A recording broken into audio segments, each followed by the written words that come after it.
ಇವತ್ತಿನ ಕಾರ್ಯಕ್ರಮ ಮೊನ್ನೆ ಸಕಲೇಶ್ಪುರದಲ್ಲಿ ಕೆಂಪೇಗೌಡರ ಪ್ರತಿಮೆ ಅನಾವರಣ ಆಗಿದೆ.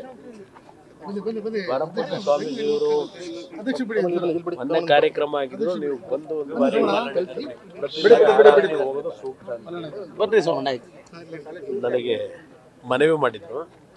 ಅದರ ಹಿನ್ನೆಲೆಯಲ್ಲಿ ಇವತ್ತೇನು ಬಂದಿದೆ ಯಾಕೆಂದರೆ ಹಾಸನದಲ್ಲಿ ಕಾರ್ಯಕ್ರಮ ಇದೆ. ಇವತ್ತು ಅಫಿಷಿಯಲ್ ಪ್ರೋಗ್ರಾಮು. ನಾನು ಹಿಂದೆ ನಮ್ಮ ಪ್ಯಾರಾಮಿಲಿಟ್ರಿ ನಮ್ಮ ಏನು ಒಂದು ಇವರಿದ್ದಾರೆ ಸಿಬ್ಬಂದಿಗಳು, ಅವ್ರು ಬರಲೇಬೇಕು ಅಂತ ಹಿಂದಿನಿಂದ 2-3 ಬಾರಿ ಸಮಯ ನಿಗದಿ ಮಾಡಿ ಬರಲಿಕ್ಕಾಗಿರಲಿಲ್ಲ. ಇವತ್ತು ಸಮಯ ಕೊಟ್ಟಿದ್ದೆ. ಆರೋಗ್ಯದ ಕೆಲವು ಸಮಸ್ಯೆಗಳಿದ್ರು. ಇವತ್ತು ಆ ಕಾರ್ಯಕ್ರಮದಲ್ಲಿ ಭಾಗವಹಿಸ್ಲಿಕ್ಕೆ ಬಂದಿದ್ದೆ. ಮೈಸೂರು ಗಲಭೆ ಪ್ರಕರಣ ತನಿಖೆ ಬಗ್ಗೆ ಏನು ಹೇಳ್ತಾರೆ ಸರ್? ದಿನಕ್ಕೊಂದು ನನಗೆ ಮೈಸೂರು ಗಲಭೆ ಬಗ್ಗೆ ಹೆಚ್ಚಿನ ಒಂದು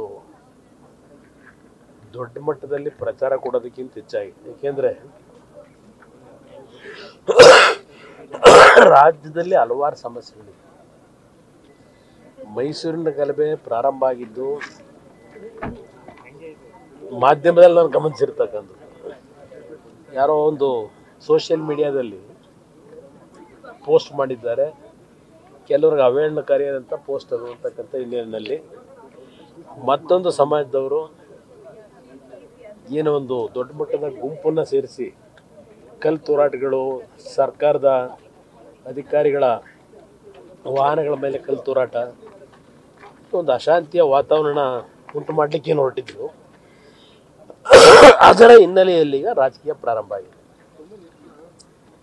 ನಾನು ಒಂದು ಹೇಳ್ತಕ್ಕಂಥದ್ದು ರಾಜಕಾರಣಿಗಳಿಗೆ, ಇವತ್ತು ರಾಜ್ಯ ಯಾವ ಪರಿಸ್ಥಿತಿಯಲ್ಲಿ ನಾವು ಹೋಗ್ತಾ ಇದ್ದೇವೆ ಅದನ್ನು ಸ್ವಲ್ಪ ಗಮನ ಕೂಡ ಸೂಕ್ತ ಅನ್ನೋದು ನನ್ನ ಅಭಿಪ್ರಾಯ. ಅದಕ್ಕೆ ಹೆಚ್ಚಿನ ಆದ್ಯತೆ ಕೊಡೋದು. ನಾನು ಗಮನಿಸಿದೆ, ಈ ವರ್ಷ ರಾಜ್ಯ ಸರ್ಕಾರದ ತೆರಿಗೆ ಸಂಗ್ರಹ 1,89,000 ಕೋಟಿ ಸಂಗ್ರಹದ ನಿರೀಕ್ಷೆ ಇಟ್ಟಿದ್ರು. ಈಗ ಇನ್ನೂ 15,000 ಕೋತ ಆಗಬಹುದು ತೆರಿಗೆ ಸಂಗ್ರಹದಲ್ಲಿ. ಅದಕ್ಕೆ ಆ ಸಂಗ್ರಹವನ್ನು ಯಾವ ರೀತಿ ಹಣ ತುಂಬಿಸ್ಬೇಕು ಅನ್ನೋದಕ್ಕೆ ಅದು ಎಂಥವೋ ನನಗೆ ಗೊತ್ತಿಲ್ಲ. ಅದು CL7 CL2 ಏನೋ ಒಂದು 500 ಹಿಂದಿನಿಂದ 92ರಿಂದ ಕೊಟ್ಟಿಲ್ವಂತಾರೆ.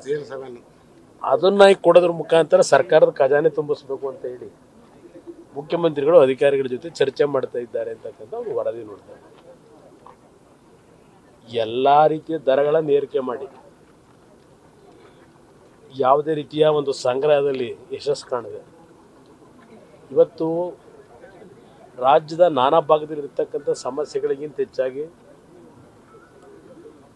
ಕ್ಷುಲ್ಲಕವಾದಂಥ ರಾಜಕೀಯದ ಬೆಳವಣಿಗೆಗೆ ಪ್ರಾಶಸ್ತ್ಯ ದೊರಕ್ತಾ ಇದೆ.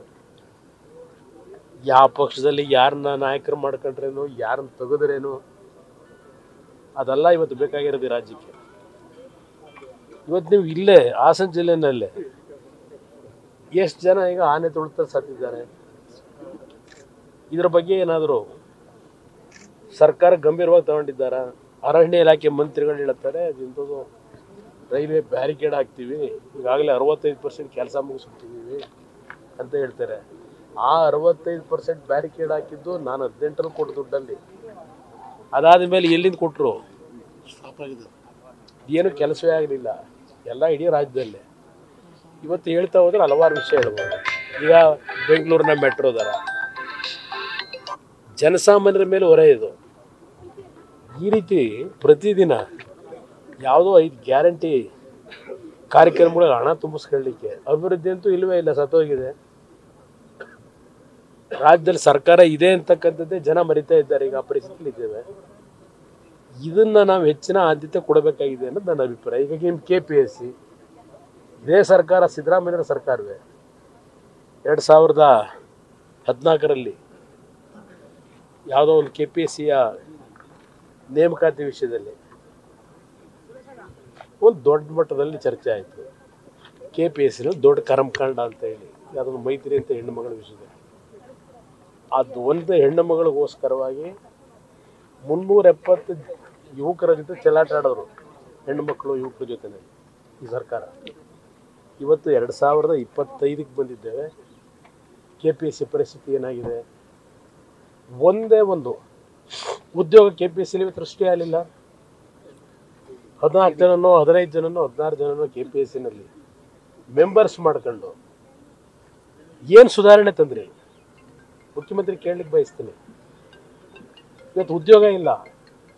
KPSC ಇವತ್ತು ನಾವೇನೋ ದೊಡ್ಡ ಸುಧಾರಣೆ ತರ್ತೀವಿ, ಓಟ ವರದಿ ಅನುಷ್ಠಾನಕ್ಕೆ ತರ್ತೀವಿ ಅಂತೆಲ್ಲ ಹೇಳಿದ್ರಲ್ಲ. KPSC ಒಂದು ಎಕ್ಸಾಮ್ ಮಾಡ್ಲಿಕ್ಕೆ ಆಗ್ತಾ ಇಲ್ಲ.